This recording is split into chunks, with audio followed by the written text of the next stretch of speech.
Okay, what could be? Well, I'm not gonna say that. CM Punk and John Cena do not fail again. They just have great matches with each other, and the last 5 minutes of this match, everyone was on the edge of their seat, and me included. Um, I think Monday pretty much led a perfect build to this match. Although it could have been, if they would have done that a couple weeks more and kept that momentum going, this match would have come off amazing. Not saying that it didn't. This match was awesome by the two. Like the finish, like I was saying, just so like wow. The sequences, just like the finishes, the kickouts, everything was just amazing.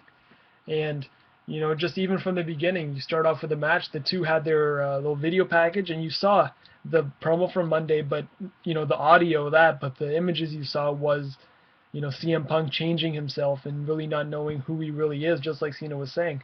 So really put in perspective on what everything was going on.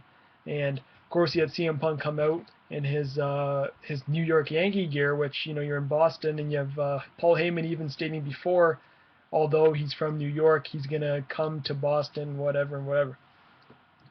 The crowd, another thing.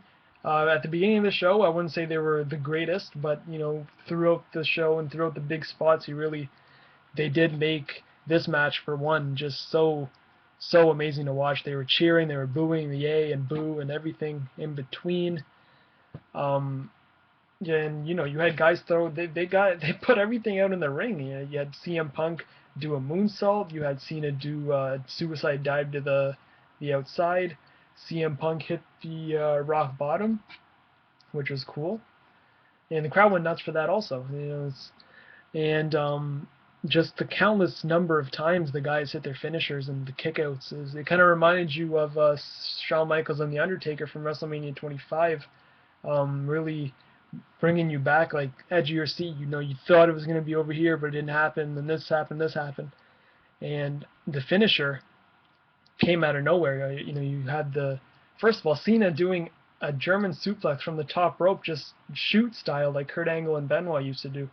But on top of that, you got a bridge on that for a 3 count. Like Cena's for those of you who say you can't wrestle, he's really improving his game, and I had no idea Cena's shoulders were on the mat, and I don't think anyone else did either, because you were just so into him in that 3 count, and then he just celebrated straight after. And when the ref took the belt away from him, I was like, oh my god, like what's going on? And then you saw the replay, and then you kind of like, oh, they got us.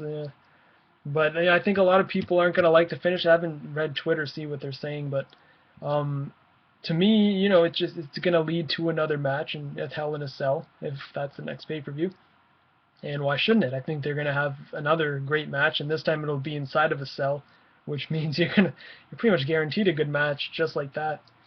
And that was it. CM Punk and Paul Heyman leave, and Punk's acting, and it's Punk's face. That's another thing.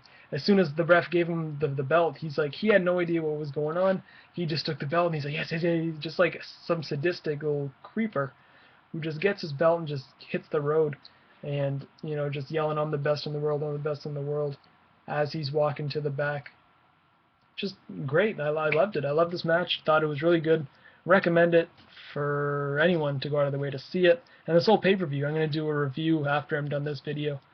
And yeah, that's it. And I'll see you guys later for the full review of Night of Champions.